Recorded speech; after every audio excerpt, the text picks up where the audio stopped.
Hello and welcome to the Red Button Marketing Training podcast. This is Button Banter. We're going to be having amazing conversations with people in the region who are in marketing roles and running businesses. We're going to be talking more about their marketing journey, experiences, and thoughts and feelings around what marketing is and how it features in their business. So stay tuned and enjoy the podcast. This is Button Banter. Welcome to today's Button Banter, and it's been a long time coming. Well, not that long, but actually it's amazing. It's been a build-up because today I am joined by the one and only Mr. Graham Robb. Hello, Graham. Hello. Good afternoon. Very good to speak to you. Welcome to the podcast at your place, can I just say. I do need to do a shout out to say that we are currently sat in recognition. Yeah, we've put this new podcast studio in, and we've got a video studio as well. And yeah. Because I think people who are clients of a PR firm now don't just want the ideas, they want the execution and delivery of ideas. Yeah. So we have to have the infrastructure to do that. Absolutely. And I think it's just great to have a bit of banter at your place, Graham. But I think you're absolutely right. And I'm so chuffed that you've been able to spend some time actually enjoying us on this session this afternoon. As you know, this is kind of a bit of a banter of a thing. We kind of hop around a few subjects. We are really, and I just have to say this to all my guests, we are here to chat about your marketing journey and your thoughts and experiences as well. So we will hop around that. Okay. But, you know, just for our listeners, I just want to point out that before we recorded, we did hit that subject of 80s pop. So whether we kind of segue back into that at some point, Graham, I don't know. 80s pop is a weird thing because my grandchildren, when they're in the car and I put on my Amazon playlist, are amazed that I know the songs and the intros to the songs. I love that. Because in the 80s, I was a DJ on the local radio stations. Can I... Sorry, just stop a second. I'm going to have to park the marketing journey thing just for a moment. This is why this is Button Banter, because you do find out all kinds of stuff. Run that by me again, Graham. Well, you see what happened was, when I was a young lad in the 1970s, I was a radio geek, which is like being a video game geek now, you know. Yeah. And I built my own little radio studio in my bedroom. It was only pretend. It had cassette recorders and record decks and mixing things. And I went to electronics shops and bought the resistors and the transistors and soldered them together. And I put a microphone on, and honestly, today it would probably get me some child therapy, but I think then it was me in my bedroom pretending to be a DJ. And now the weather on Teesside is, and I love this. And so I left school with virtually no qualifications, and I applied to be an apprentice at British Steel.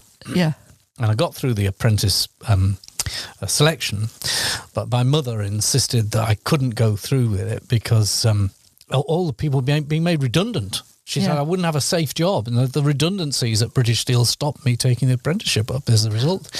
So I went to college and learned some technical skills on audio-visual electronics and things, got a BTEC. And while I was at college, the guy in charge of the local commercial radio station came to talk to the students. I'm 16 years old, you see. Yeah. And at the end of the talk, I put my hand up and said very cheekily, I want to be a DJ. I've built a radio studio in my bedroom, which is, I mean, I can see it now, what this guy must have been thinking. He said, send me a tape. So I sent him this tape of me doing this. And I did it on hospital radio as well. It wasn't just for me. I did something called hospital radio. Fabulous. And they gave me a job, and it was 1 a.m. till 5 on Radio Tees. Then I used to go to bed and then have a few hours kip, then go to college, then go to bed, have a few hours kip, and go to the radio station. Wow. 3 to 4 nights a week I did this. And then built it up, and I got given when I left college at 18, I was given a show in the evening. And then I was given a show in drive time, and I built it up from there. And then I was put into the news area then, and then went to work for the BBC for a few years. Ah, and that's. But where I it always all used to kind play of the started. records. You see, and, Yeah. I knew the intros. I'm loving this because I was thinking you look remarkably comfortable sat here. Here we are with the headphones and all the rest of it. But this is kind of a bit of an early kind of sort of dip into PR and communications. I mean, was this where it all kind of like bedded in then, Graham, when you kind of started out with that's what you want to do? The greatest thing about those early days is the teaching of self-confidence by accident. Yeah. Because I had to sink or swim, and I could do the technical things, and I could talk about nonsense, but I soon really learned my where life was when they did a show on the radio station called The Pub Crawl, and I was like 17, coming up 18, and I was hosting this show, and I recorded bits of this. But I did a stand-up, so I sort of chatted to people in the pub, and I was very nervous. And they introduced me to a local comedian. He's a great guy. You might have heard of him. He's still doing club circuit, called Peter Deedy. And he was very influential on me because he told me about how to present a little routine on stage. Oh. You know, some funny, quirky jokes. Yeah. Some blue jokes. What time they're going to put this out. just got the sort of audience in the pub, because several hundred people came to these things because it was advertised on the radio. And so that confidence building is very important. I think this is fascinating, isn't it? Because when you look back at, and we talk about, you know, in Button Banter, it's all about stories and journeys, but when you look at what you've just said there, God, the amount of stuff that you could kind of fast forward, if you like, to now that you think you really learnt there that shaped you probably and what you're doing, like your confidence presenting. And I mean, my business was built on sending out press releases. And of course, I was working in the mid to late 80s at the BBC on the local radio station, and my show was a sort of magazine morning programme, and I used to get lots of press releases from agencies in London sent in the post with photographs. But there were very few media relations agencies in the north of England. In fact, I can't remember anyone that were not just advertising agencies with media agencies attached. Most were advertising agencies. And I decided in 1988, with a partner who helped me out, he ran a sort of fried chicken shop in Darlington, actually, and he let me use the back room to set this business up. And I got my first clients, and I wrote my press releases on an old BBC green screen computer and dot matrix printer. And I used to get photographs, take the photographs on an SLR camera and get the film developed at Boots, and then send the prints down to the newspaper. I mean, that's literally how it works. It's just amazing, isn't it? I mean, you know, obviously, you know, it's just a few years ago, but and we won't talk about, you know, 35 years ago. When you think back to how that technology has developed, and it's quite fascinating when you consider. It was really big news when I got a fax machine. I was going to say, oh my God. A fax machine. Fax machine. You know, actually, it's a funny thing about fax machine, but my mum used to work at Marks and Spencer's, and you've reminded me of something on the fax machine thing. And this is very interesting how we've kind of found ourselves in this subject, and here we are in a business that's very much about business communications. But yes, that day, the fax machine. So my mum worked at Marks and Spencer's, and she came home one night. She was absolutely buzzing. She said, something amazing happened at the store today. And I said, what's that then, Mum? I was in the stock room. She said, and we've got this thing now that you can kind of send a message on paper. I think it's called a facsimile. Fantastic. And you know, when we were like, wow, no way. I remember piling up you know, express faxes, and it used to dial overnight, and you'd send press releases, and the journalists would be furious because your press releases weren't as important as the news and weather reports that were using the same machine. It's brilliant, the fax machines, and how you'd come in, there'd be just rolls on the floor, and you'd gather all your faxes up, and you thought you'd really hit the big time with technology. Well, I mean, I've got an embarrassing photograph somewhere on the internet of me with a mobile telephone in 1989, holding it with my funny haircut and this massive phone, because we got a PR contract for promoting for a phone shop the latest device, the cell phone. Love it. It's just brilliant. It was good fun. I think it's great. We're not going to ask whether or not when you were doing the DJing, whether it was needle on the record or cassettes. Oh, no, was it needle? Was it like, and carts and cartridges and things? Yes. Fabulous. Yeah. No computers or anything. It was all. You had to cue the records up and get it just right, like they do scratching and things. That it was with proper vinyl, all proper vinyl. Oh, I think that's just fantastic. I could tell you the intro in seconds for various pop songs. Driving along in my car, I'll sometimes talk along and tell people what the weather is, and then make sure I don't crash the vocal. Yeah, absolutely. Silly. It's funny when you think about vinyl. My only funny, and then we'll probably move ourselves into kind of where we're at now with communications. But I did have a very funny story about vinyl. For anyone that remembers a song called Tracy Ullman, she did a song called Breakaway. Breakaway, yeah. I go Breakaway, and it was very fast. And I always remember trying to play that on fast speed. And I always say that's if anyone out there has a vinyl of Tracy Ullman's Breakaway and a record player, please play it on fast speed because it's absolutely hilarious. And Tracy Ullman, I can't remember what the song was now. It wasn't Breakaway, but there was a song she had which was before then, which was hit #1 in the charts, and Neil Kinnock was on the video. It was the first time pop music and politicians mixed, and it was in the mid '80s, '83 or something. Someone will remember. Yeah, and he was he was videoed canvassing. Fantastic! And it was a really cool thing to do. Now politicians love to crash the zeitgeist, but that was the first example of a politician on a pop video. That is brilliant, and I think this is what this is all about. I think it's really good to uncover stories, and that's fascinating. I've learned things about you, Graham, that I really did not know, and I think that is amazing because it is. There are thousands of people in their 60s and 70s who used to listen to me because I was a young guy and my audience was a bit older, and they'll know who I was. Yeah. Were you Graham I don't Robb? know. Did you have a stage name? No. I'm called Graham Robb, and my mother was furious because she wanted me to have a stage name. She was furious. She didn't like the fact I was a DJ on the radio. She wanted me to be a technician for the BBC. That would be fine. That's okay. But not a DJ on the radio. Appalling. And those dirty jokes he tells as well. But look where it's got you, Graham. I mean, I think we've got to go, hang on, let's take a step back. I mean, I think there's a shout out there for everyone's got to, everyone starts somewhere, don't they? They do what they do. They follow a passion. Do you think that's fair to say that you followed your heart and you did what you wanted? And I know. Is that why you're where you are? You couldn't write the script. I left the radio in 1988 to stand for Parliament in the 92 election, and that's why I had to set up a business, bread and shoes. Yeah. The key requirements of setting up the business. Yeah. And I lost my parliamentary seat because it was Labour seat, Hartlepool. I fought Peter Mandelson in 92. And but I'd enjoyed the PR so much that I didn't want to go back to the radio. I was enjoying being my own boss. Yeah. What was it you loved the most? What really kind of put the fire in your belly? Being my own boss and setting my own agenda, and also the peripatetic nature of it, the fact that I could take a skill or a knowledge, a skill may be too strong a word in the early days, but certainly a knowledge of how the media worked, and then apply it to businesses and help those businesses to get their message across and sometimes to defend themselves. Yeah. And the fact that I was within a few years of setting it up, I had a cohort of 20 clients or so. We've got 75 now.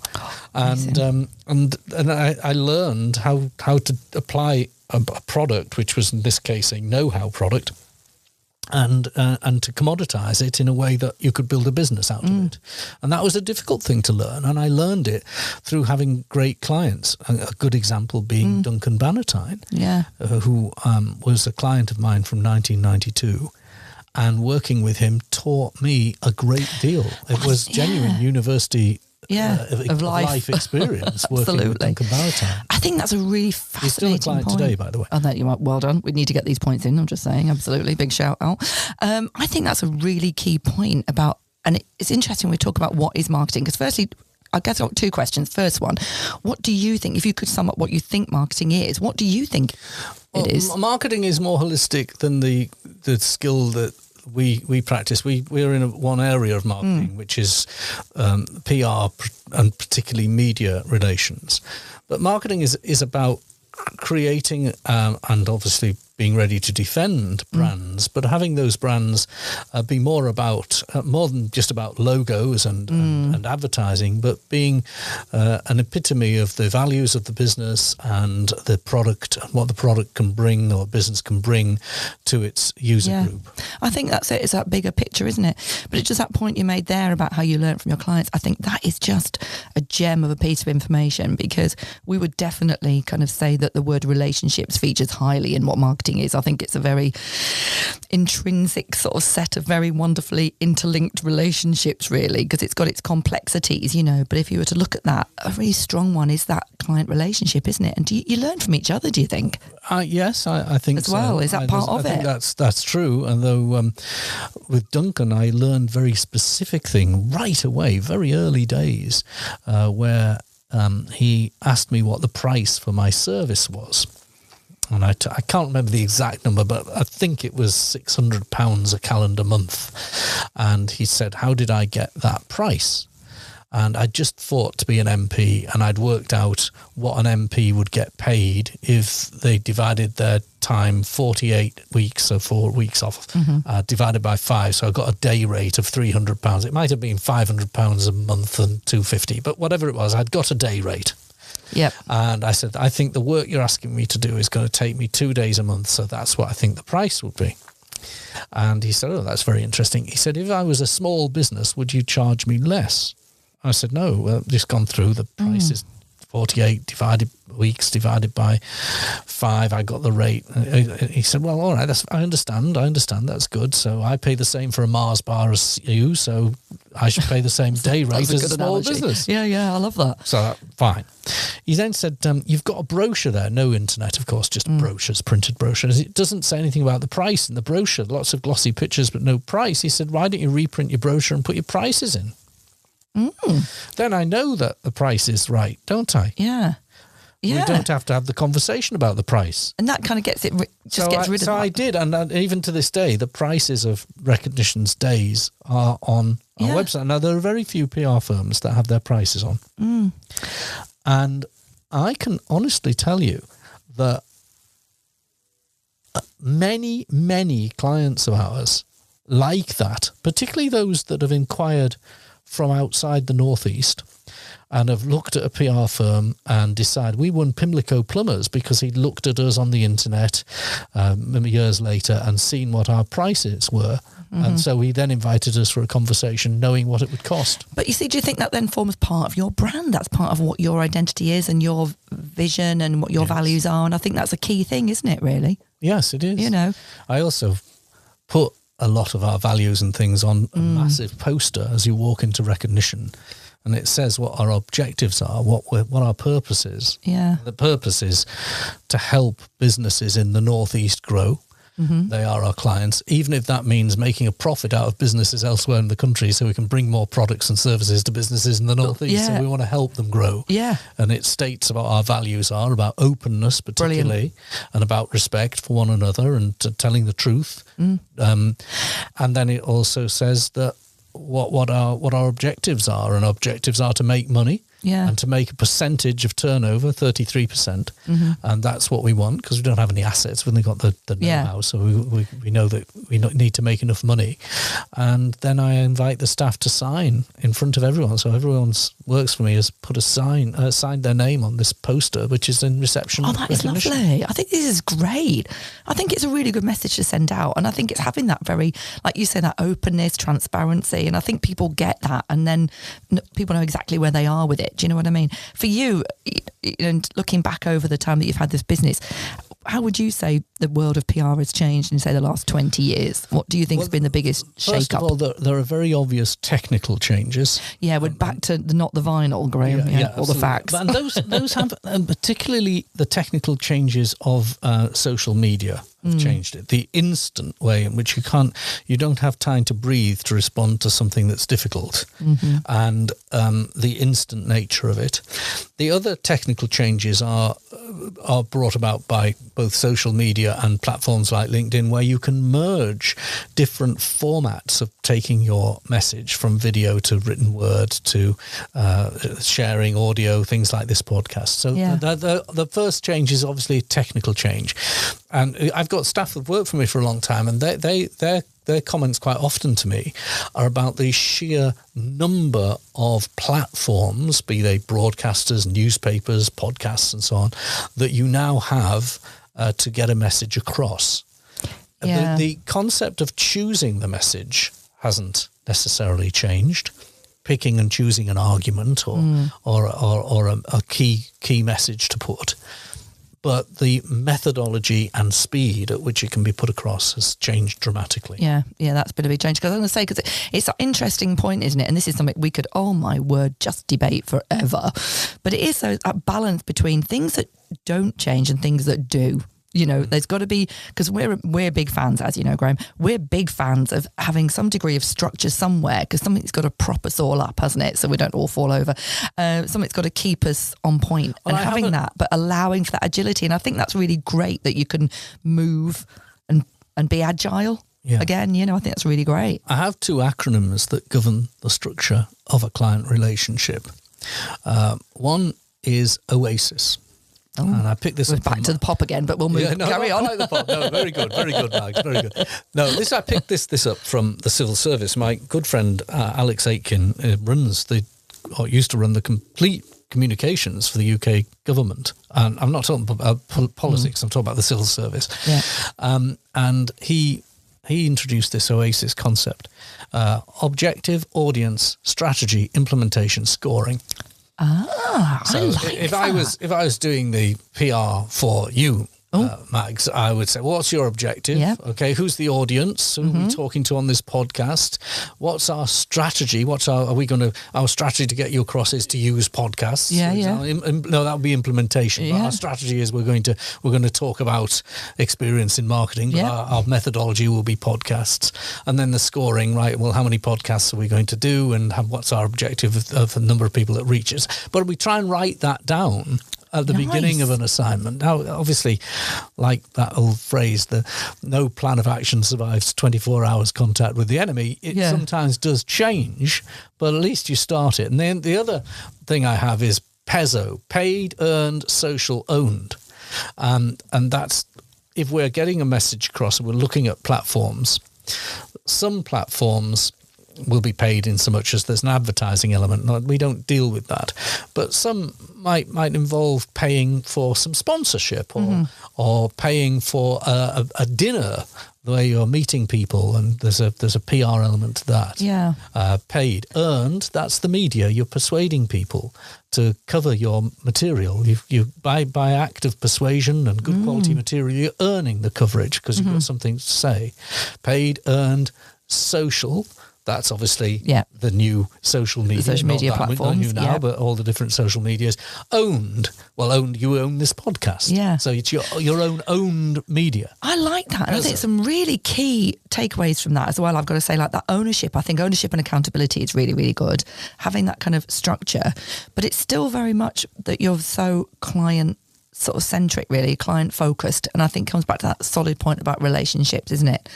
And that clarity and communication, but I think ownership as well, and that openness. I think those key things are just amazing. Some of the difficulties on this are about, particularly when you own a business like mine and you're not always, I've got a proportion that I work in and work on the business.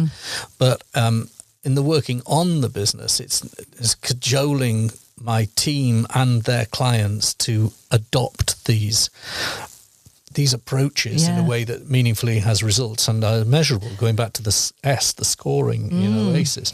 So we do measure quite a lot, and the kind of things we measure aren't like that. It's not hugely scientific about the number of the reach of each post, though some clients want that. That's not something we spend a lot of time doing, but I do measure, did an output happen? When did it happen? When did we say it happened? Did the client engage? Have you met the client? Does the client want? So we try and measure those kind of things as well at our end. Which I think is great. And I think, we're kind of interesting how we can summarise. And actually, I've already got some ideas for podcast 2 with you, Graham. I think I'm going to have to come back.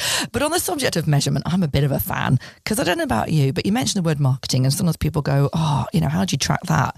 Do you think it can be that kind of, how on earth do you define it and then sort of track it? But I want to share with you something that we've kind of decided we've invented. You know how you get ROI and ROAS and you get these different ways. So we've decided we're going to have something called ROMTI. And this is... Sounds interesting. Yes, I know. Rompty-tompty? Rompty-tompty. I'm just wondering whether I was going to go completely somewhere else with that, but I thought, keeping this on an absolute before the watershed level, stands for Return on Marketing Time Invested. Because do you know what we're fans of? Are the amazing range of people. So like, yourselves and organisations and businesses have huge talents that deliver within the realms of what marketing is. So surely we need to track the benefit of our time and where we invest that. So I'm just putting it out there because you mentioned the word measurement. So I thought I'd just throw that out there and say that it's definitely on our radar to kind of track the effectiveness of people's time and talent. And that's not necessarily an analytic. No, because it's someone's passion and thought. And I think that's huge, And really. In the end, an organisation will feed the decisions on whether or not it's successful based on their big objectives, which will be sales or whatever the big objective it happens to be in the circumstances. But there's a little gem in there, isn't there, Graham? The little marketing process that will join it all together. We hope, That's right. But that's what we like to kind of do that. And I think and I've loved this session with you, Graham, because, I was really looking forward to having this conversation, and we probably could have a weekly podcast just like us. There you are. And we'll bring some vinyl records in, and then we'll finally find out maybe what Duncan Valentine's favourite 80s record would be, but I'll leave that with you to decide. I think it would probably be the 70s record, ABBA, Money, Money, Money. Money, Money. We're not going to start singing that one anytime soon. But this is what we want to do, is kind of just have this sort of banter session where we throw around different parts or thoughts or whatever we think, because marketing is it's a big process, isn't it? It's a beast of a thing, in a great way.